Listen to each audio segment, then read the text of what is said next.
샬롬, 주님의 평화가 가득하시기를 기원합니다. 오늘 함께 은혜 나누실 말씀의 제목은 그로 소동한 후에 그로 평화하니라입니다. 본문의 말씀은 요나서 1장 1절에서 10절 제가 봉독해 드리겠습니다. 여호와의 말씀이 아미떼의 아들 요나에게 임하니라. 이르시되 너는 일어나 저 큰 성읍 니느웨로 가서 그것을 향하여 외치라. 그 악독이 내 앞에 상달되었음이니라 하시니라. 그러나 요나가 여호와의 얼굴을 피하려고 일어나 다시스로 도망하려 하여 욥바로 내려갔더니 마침 다시스로 가는 배를 만난지라. 여호와의 얼굴을 피하여 그들과 함께 다시스로 가려고 배 삭슬 주고 배에 올랐더라. 여호와께서 큰 바람을 바다 위에 내리심에 바다 가운데에 큰 폭풍이 일어나 배가 거의 깨지게 된지라. 사공들이 두려워하여 각각 자기의 신을 부르고 또 배를 가볍게 하려고 그 가운데 물건들을 바다에 던지니라. 그러나 요나는 배 밑층에 내려가서 누워 깊이 잠이 든지라. 선장이 그에게 가서 이르되 자는 자여 어찌함이냐. 일어나서 내 하나님께 구하라. 혹시 하나님이 우리를 생각하사 망하지 아니하게 하시리라 하니라. 그들이 서로 이르되 자 우리가 제비를 뽑아 이 재앙이 누구로 말미암아 우리에게 임하였나 알아보자 하고 곧 제비를 뽑으니 제비가 요나에게 뽑힌지라. 우리가 그에게 이르되 청하건대 이 재앙이 누구 때문에 우리에게 임하였는가 말하라. 내 생업이 무엇이며 내가 어디서 왔으며 내 나라가 어디며 어느 민족에 속하였느냐 하니 그가 대답하되 나는 히브리 사람이요 바다와 육지를 지으신 하늘의 하나님 여호와를 경외하는 자로라 하고 자기가 여호와의 얼굴을 피함인 줄을 그들에게 말하였으므로 우리가 알고 심히 두려워하여 이르되 내가 어찌하여 그렇게 행하였느냐 하니라. 아멘. 오늘은 성탄 메시지 세 번째 시간입니다. 제목은 그로 소동한 후에 그로 평화하니라입니다. 지난 한 해를 되돌아보면 정말 코로나 바이러스로 온 나라가, 온 세계가 소동하였습니다.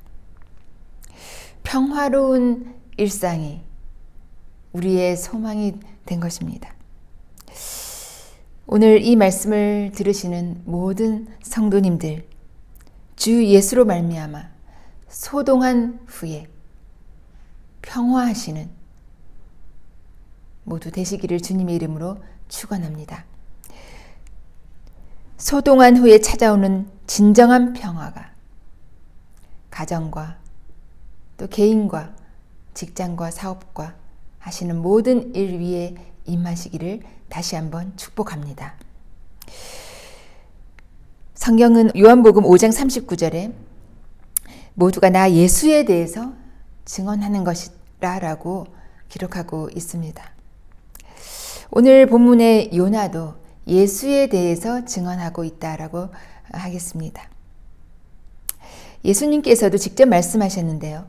누가복음 11장 29절에서 30절 보시면 무리가 모였을 때 예수께서 말씀하시되 이 세대는 악한 세대라.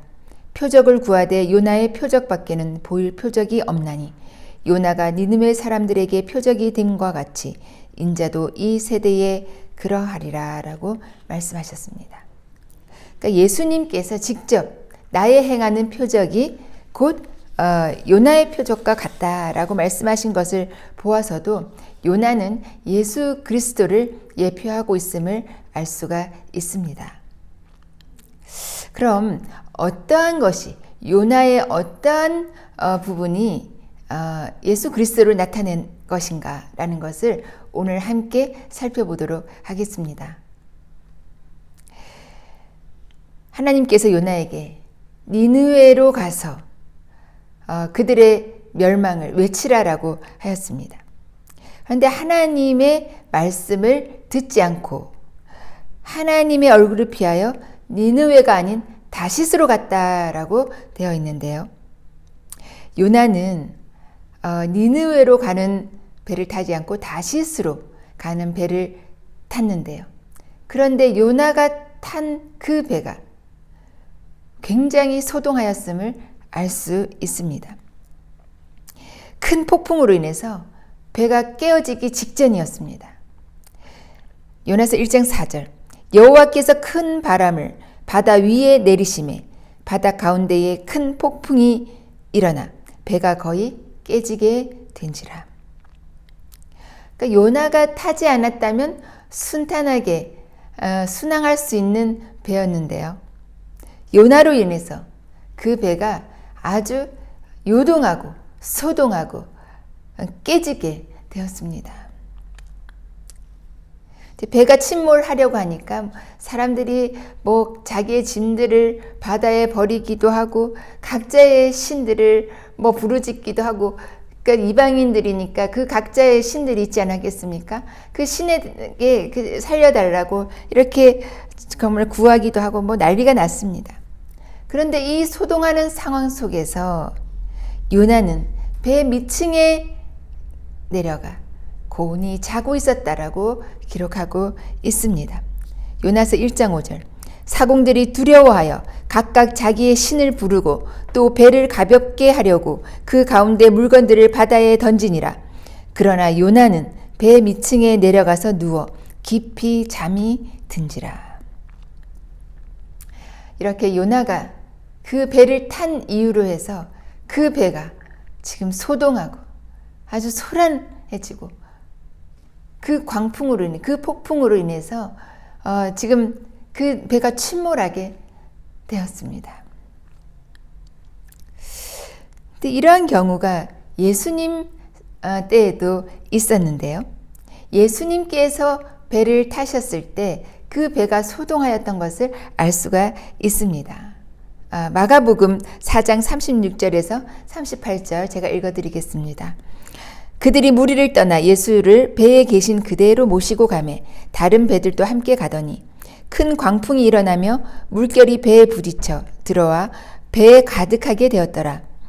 예수께서는 고물에서 베개를 베고 주무시더니 제자들이 깨우며 이르되 선생님이여 우리가 죽게 된 것을 돌보지 아니하시나이까 하니. 그러니까 예수님께서 타신 배도 큰 광풍으로 인해서 배에 물이 들어와서 이제 침몰하기 직전의 상황이 되었습니다. 그러니까 예수님은 그런데 그러한 상황에서 그 배에서 고물에서 베개를 베고 주무시고 계셨다라고 되어 있습니다. 그러니까 예수님께서 피곤하여 그 많은 무리들에게 말씀을 전하셨으니 얼마나 피곤하셨겠습니까? 예수님께서 피곤하여 그 배에서 깊게 잠이 드셨는데 지금 뭐 파도와 바람이 그 흉흉하게 몰아쳐서 그 배를 흔들어 이제 깨뜨리려고 하니까 이제 제자들이 예수님을 깨우는 것입니다. 이제 죽게 되었다고. 이러다가 우리 다 죽는다고 예수님을 깨우고 있는 그런 상황이 요나의 상황과 굉장히 유사하다라는 것입니다. 요나가 그 배에 탄 이유로 요나가 배에 타지 아니하였으면 평화로웠을 그 배가 요나로 인해서 소동하였던 것을 알 수 있습니다. 또한 예수님께서 이 땅에 오심으로 이 땅도 이 세상도 소동하였음을 알 수가 있는데요. 예수님 태어나실 때도 정말 뭐 누실 곳조차 없었습니다. 아무리 찾아도 비어있는 여관이 없었습니다. 어쩔 수 없이 낮고 천한 그 냄새나는 그 말 구유에서 그 구유에서 누이실 수밖에 없는 그러한 처지였습니다. 누가복음 2장 7절 첫 아들을 낳아 강보로 싸서 구유에 뉘었으니 이는 여관에 있을 곳이 없음이러라. 하나님의 아들 만유의 주 만왕의 왕께서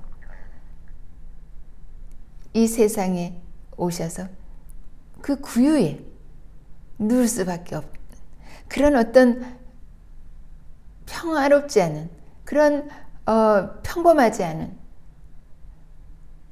그러한 나심이었다라는 것입니다. 예수님의 탄생이 그러했는데요.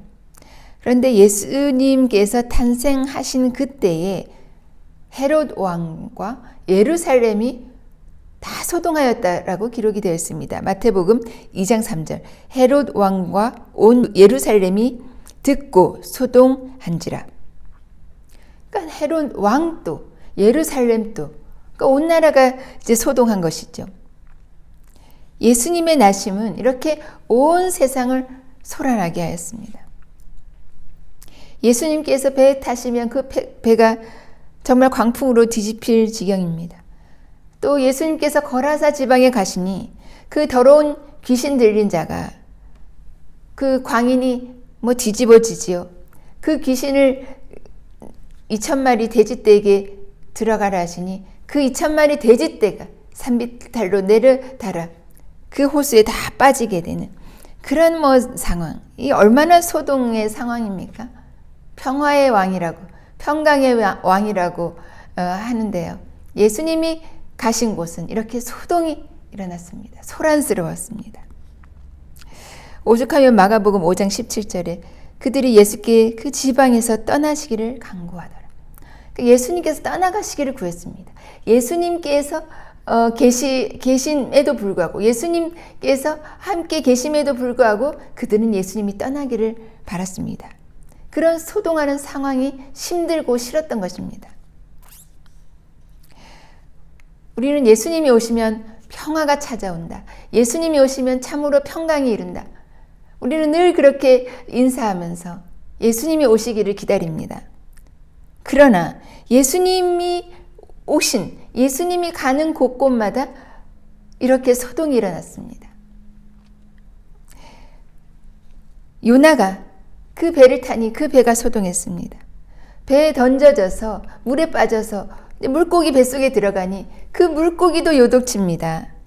그 물고기가 이제 도저히 참지 못하고 사흘 만에 토해내어 니느웨로 가니 니느웨는 또 소동이 일어나지 않았습니까?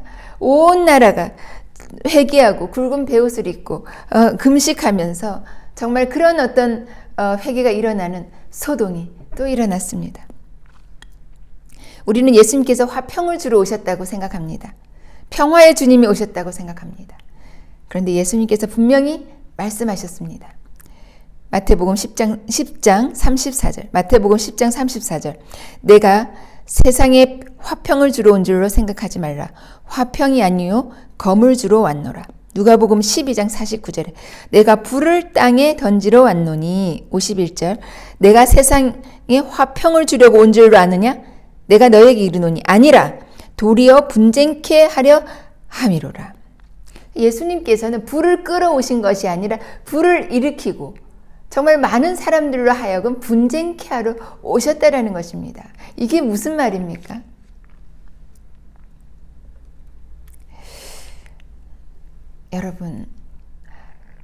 여러분 가정에, 여러분 안에 예수께서 오셨을 때 정말 평화하셨습니까? 아주 화평하셨습니까? 잘 생각해 보시기 바랍니다. 예수님께서 내 안에 오시면 정말 평화가 가득하고 늘 화평할 것 같은데 예수 믿는 자가 예수 안 믿는 가정에 들어오면 그때부터 소동이 일어납니다. 예를 들어서 제사를 지내야 한다. 나는 예수 믿는 사람이니까 제사를 지내지 못한다. 이런 소동부터 시작되어서 사사건건 어떤 일에 그렇게 부딪히게 되고 갈등하게 됩니다. 우리 안에도 그렇지 않습니까? 예수님이 우리 안에 오시면 정말 평화롭고 안정되어야 하는데 정말 우리의 마음은 늘 요동칩니다. 늘 그 죄와 싸워야 합니다. 정말 주일에 교회를 가고 싶지 않은 마음과 쉬고 싶은 마음과 교회를 가야 한다는 어떤 그런 마음이 부딪힙니다. 또 11조를 내야 하는데 정말 11조를 낼 그런 형편이 안 되니 11조를 내야 하긴 하는데 내지 못한 이런 상황들이 늘 부딪힙니다. 예수님께서 우리에게 오셨는데 왜 우리 안에는 늘 그렇게 갈등이 있고 평화가 없는 것일까요? 예수님께서는 내 이웃을 내 몸과 같이 사랑하라 하셨는데 그 이웃이 미워질 때는 내 안에서 그런 정말 불이 일어납니다. 용서하지 못할 것 같고 정말 화해하지 못할 것 같은데 예수님의 말씀은 그러하니 내 안에서 그렇게 늘 갈등과 부딪힘이 일어난다라는 것입니다. 빛이 들어오면 내 안에 어둠이 편할 수가 있겠습니까? 소동이 일어날 수밖에 없는 것입니다. 환란이 일어날 수밖에 없는 것입니다. 잘 생각해 보십시오. 우리가 예수 믿고 과연 평화하기만 하셨습니까? 우리가 예수님 우리 안에 모신 후에 과연 평화롭기만 했느냐라는 것입니다. 화평하기만 했냐는 것입니다. 모든 것이 아름답고 모든 것이 순탄하기만 했냐는 것입니다. 결코 그렇지 않습니다. 예수님 우리 안에 계신 그 순간부터 우리는 이렇게 늘 갈등하며 정말 부딪히면서 내 마음에 그러한 어떤 분쟁, 분열, 그런 어떤 화, 이런 것들이 일어나는 것을 발견할 수가 있습니다. 그런데 오늘 말씀을 통해서 볼 때 예수님이 오셨을 때 소동하는 것이 당연하다라는 것입니다. 이렇게 분쟁이 일어난 것이 당연하다라는 것입니다. 빛이 오니 내 안에 어둠이 지금 몸부림치기 시작합니다. 나의 안에서 바울도 그렇게 말하지 아니하였습니까?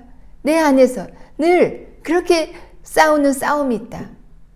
나는 정말 그 영의 생각을 하고 싶으나 나의 육의 그 생각이 나를 늘 괴롭게 하니 내 안에 늘 싸움이 있다라고 고백하였던 것처럼 우리 안에 예수님 오시면 그렇게 평화롭기보다는 소동이 일어난다는 것입니다.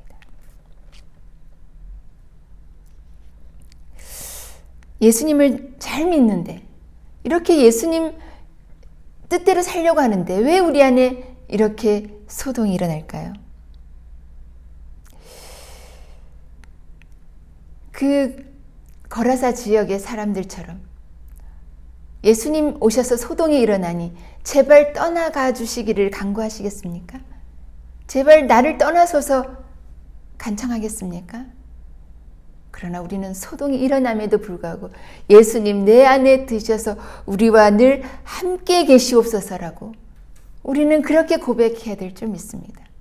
우리 안에 그러한 마음이 불일 듯이 일어나서 예수님을 우리 안에 모시고 싶은, 그럼에도 불구하고 예수님과 함께하고 싶은 그러한 마음이 우리를 주장해야 할 줄 믿습니다. 내 물질의 손해나 내 마음의 어떤 피해를 감수하고라도 예수님 오셔서 비록 소동한다 할지라도 예수님 내 안에 오시옵소서 끝까지 예수님을 붙드시는 저와 여러분 되시기를 축복합니다. 예수님 오시면 헤롯과 온 예루살렘이 소동했던 것처럼 이 세상 임금 마귀는 소동할 수밖에 없습니다. 그에 속한 세상이 우리를 늘 흔들어 놓습니다. 당연히 그렇지 않겠습니까? 당연히 지옥 갈 백성, 당연히 멸망할 백성이었는데 지금 하나님 나라의 백성으로 이동하는 이것을 막으려는 이 마귀의 세력이 얼마나 크겠습니까? 그러니 어떻게 평화가 찾아오겠습니까? 그러나 평화가 찾아오는 방법이 있습니다. 평화가 찾아오기 위해서는 어떻게 해야 되느냐? 오늘 마지막 결론을 맺으면서 말씀드리려고 합니다. 죄를 아무리 많이 지은 사람도 사형이라는 극형에 처해지게 되면 모든 그 소란했던 그 소동이 멈춥니다. 그 죽음 앞에서는 모든 것이 조용해지는 것 같습니다. 소동을 멈추게 하는 것은 바로 그렇게 자기의 죽음으로 자기의 죄값을 갚는 것, 그것 아니겠습니까?